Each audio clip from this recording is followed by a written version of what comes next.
Tape 3W suivi d'école au Sénégal. D'accord. À école au Sénégal, c'est facile, tu n'as qu'à te connecter. Tape école au Sénégal, les leçons sont beaucoup plus détaillées. Voilà, chers élèves, chers candidats, si vous vous rappelez, lors de nos vidéos précédentes, nous avions eu à faire l'approche méthodique et pratique de la dissertation littéraire en première leçon. En deuxième leçon, nous avons eu à faire les fonctions de la littérature. Après les fonctions de la littérature, on a pris un genre littéraire qu'on a eu à développer, c'est-à-dire la poésie avec ses différentes fonctions. Et rappelez-vous les fonctions de la poésie, après avoir défini la poésie comme l'art du langage associé à la versification, visant à exprimer ou à suggérer quelque chose par le biais des combinaisons verbales, là où le rythme, l'harmonie et l'image ont d'autant et parfois plus d'importance que le contenu intelligible lui-même. Et ça, c'était la définition que Robert en avait donnée de la poésie. Après avoir donné la définition de la poésie, chers candidats, nous avions dit que la poésie peut avoir la fonction esthétique, la poésie peut avoir la fonction didactique, la poésie peut avoir la fonction lyrique et la poésie peut avoir la fonction engagement. Et on avait dit que la poésie, les deux principales missions, soit la poésie s'inscrit dans le cadre du non-engagement ou elle s'inscrit dans le cadre de l'engagement. Aujourd'hui, nous allons voir un autre genre littéraire qu'on va appeler le roman. Ok? Le roman.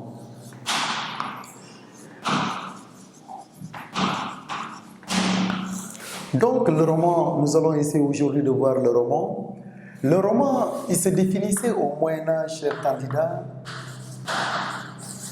Au Moyen-Âge, c'était un récit en prose ou en vers.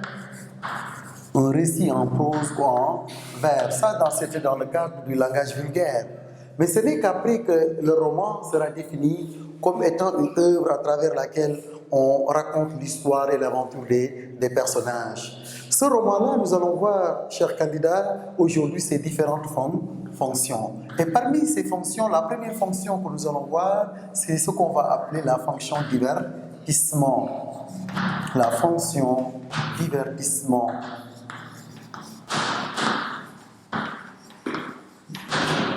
On pourra dire que cette fonction-là est l'une des fonctions les plus importantes véritablement du roman, et sinon la plus importante. D'autant plus que la plupart de la production romanesque a pour objectif, a pour but de divertir le lecteur.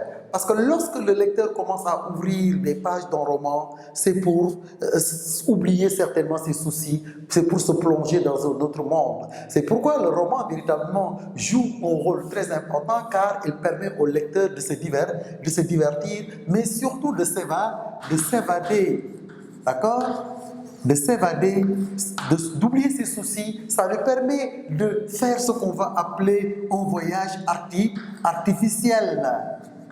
Un voyage artificiel qui lui permet d'oublier ses problèmes, ses difficultés. Parce que le lecteur, il est dans une société, il évolue dans une société. Il peut véritablement avoir des problèmes sociaux, des problèmes économiques, des problèmes culturels. Mais lorsqu'il lit un roman, il commence véritablement à s'évader. Il commence à aller dans une sublimation qui lui permet véritablement de pouvoir oublier ses soucis. Donc le roman, c'est un moyen d'évasion. Le roman a une fonction thérapeutique. Elle a une fonction thérapeutique. Elle soigne. Le roman peut participer véritablement à soigner des maux que nous vivons, des maux tels que l'angoisse, des maux tels que la solitude, d'accord, des maux tels que le traumatisme. Tout cela, le roman peut participer véritablement à le soigner, parce qu'en réalité, il fait oublier le lecteur ses problèmes, ses soucis. C'est pourquoi la plupart de la production romanesque, c'est une production véritablement qui est une production qui participe à faire voyager le lecteur, de lui faire oublier ses soucis, de lui faire oublier ses ennuis et ses propres problèmes. C'est pourquoi un écrivain du nom de Clever Haydons dira,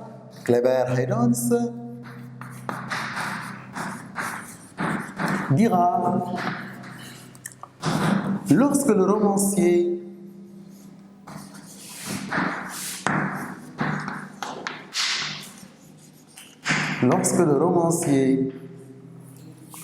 laisse imprimer le mot roman sur la couverture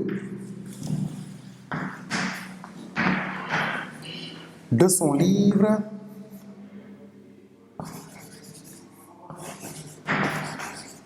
virgule, il prend l'engagement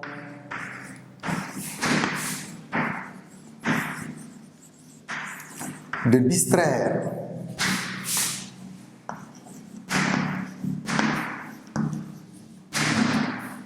s'il ne le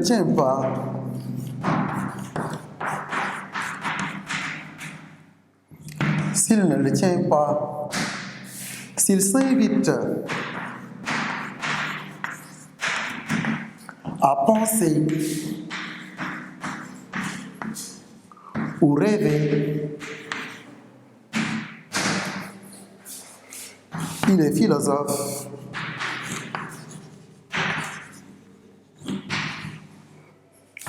poète,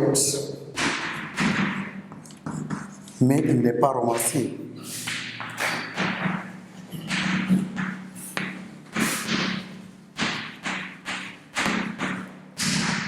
Donc voilà ce que Clever Hirons dira.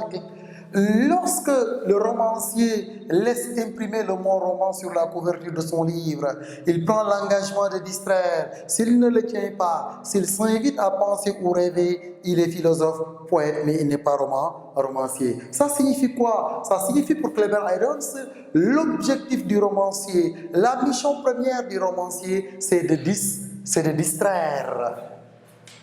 C'est de distraire. Le romancier n'a pas une autre mission sinon de distraire, c'est de faire oublier véritablement le lecteur ses problèmes, ses ennuis, son angoisse, sa solitude. Donc la mission, c'est de distraire. Mais non, s'il ne fait pas autre chose, s'il ne distrait pas, il se met à faire penser ou rêver. À partir de ce moment, il n'est pas romancier, il est philosophe ou poète.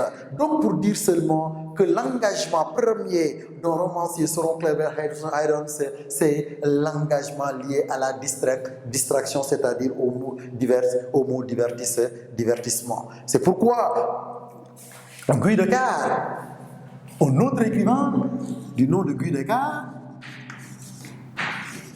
lui aussi va s'inscrire dans cette même dynamique que Clever Hirons. Donc, après avoir eu la citation de Clever Hirons qui dit que lorsque le romancier laisse imprimer le mot roman sur la couverture de son livre, il prend l'engagement de distraire. S'il ne le tient pas, s'il s'invite à penser ou rêver, il est philosophe, poète, mais il n'est pas romancier. Guy Descartes, lui aussi également, va s'inscrire dans cette même dynamique, parce que pour Guy Descartes, le roman, pour Guy Descartes, le roman n'a pas à délivrer des messages.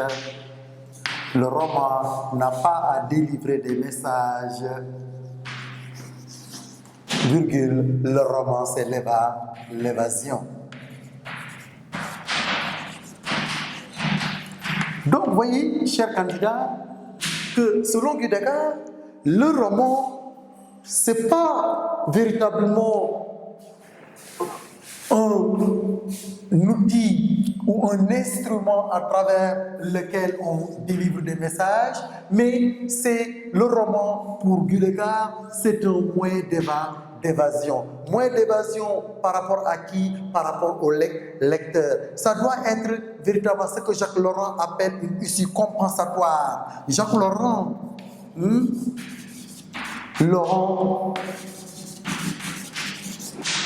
parlera d'issue compensatoire, c'est-à-dire au moins de voyager, au moins de s'évader, de se sublimer. C'est pourquoi, si nous regardons ce que Jacques Laurent dira, l'existence d'un roman L'existence d'un roman montre que dans ce bas monde-là, il y a quelque chose qui nous manque. Sur Terre, il y a quelque chose qui nous manque. Et ce qui le comble, selon Jacques Laurent, ce qui le comble, c'est véritablement le roman. Donc, pour Jacques Laurent, le fait que le roman existe, ça signifie qu'il y a quelque chose qui nous manque. Et ce qui nous manque, le roman est là pour le combler. C'est pourquoi il dira l'existence d'un roman, prouve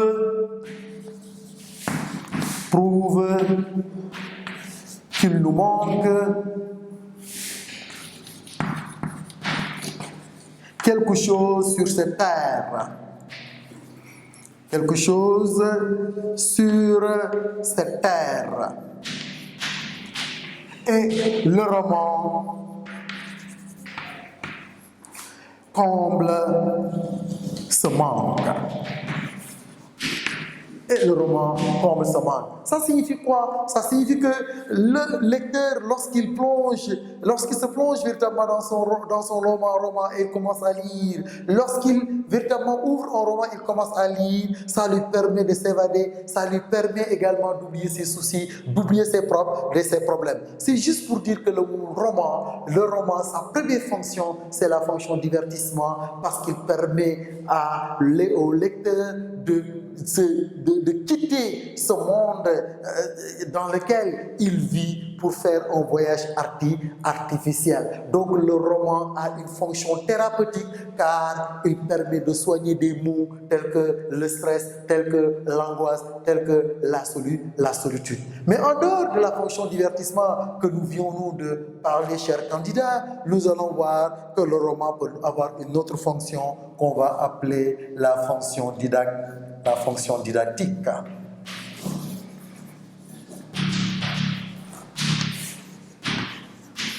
La fonction didactique. Tape www.suividecole au Sénégal.